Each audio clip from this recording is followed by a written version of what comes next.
आवाज सुन रहे हैं। बताएं ना कि क्या कह रहे हैं वो।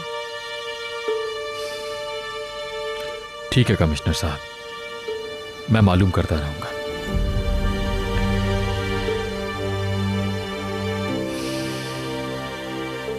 क्या कहा उन्होंने आपसे?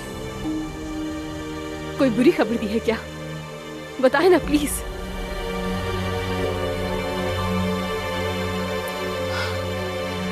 ज़ैनब को कुछ हो गया है ना?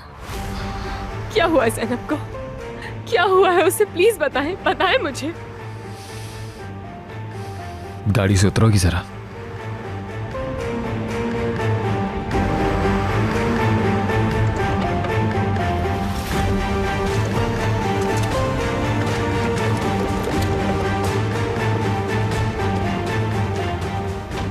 क्या हुआ है? ज़ैनब के बारे में क्या बताया है आपको कमिश्नर साहब ने? प्लीज आप बताएं मुझे आमिर, प्लीज बताएं।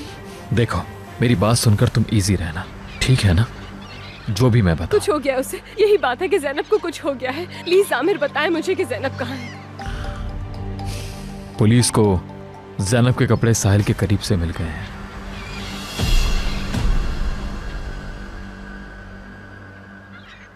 तो इसका क्या मतलब है? ज़ैनब कहाँ पर है? समंदर में तलाश शुरू कर दी है उसकी।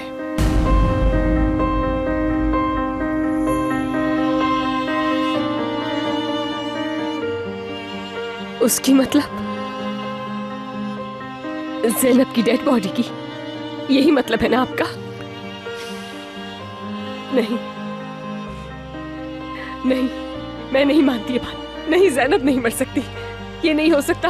उन्हें जरूर कोई गलत फहमी हुई है। यकीनन ज़ैनब जिंदा है आमिर। नहीं, मैं ये बात नहीं मान सकती।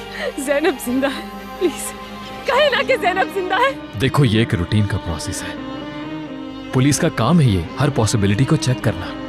यानी ज़ैनब जिंदा है या नहीं अभी कुछ भी नहीं पता। नहीं, ऐसा नहीं हो सकता।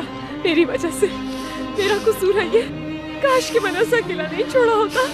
देखो इजी हो जाओ प्लीज, तुम रिलैक्स होगी जरा रियान, इधर देखो। मैं इस दुख के साथ कैसे जिंदा रहूंगी आमिर? सांस कैसे आएगी मुझे? अभी उम्मीद खत्म नहीं हुई है, ज़ैनब को तलाश किया जा रहा है, अभी कुछ भी नहीं कह सकते। मैं तो सिर्फ ज़ैनब की मदद करना चाहती थी। भूखी थी वो बेचारी, रहने के लिए कोई ढंग की जगह नहीं थी। मालूम है, और ये सब ज़ैनब को भी मालूम है। मैं बस ये चाहती थी कि किसी का डर नहीं हो उसे। मालूम है, मैंने कहा ना ज़ैनब भी जानती है ये, और ये भी कि तुम उसे कितना चाहती हो। लेकिन मेरे लिए वो कितनी खास है उसे नहीं पता चलेगा कभी। देखो हम जिसे चाहते हैं उसे पता चल जाता है, चाहे हम उसके सामने कभी भी इजहार न कर पाते हो।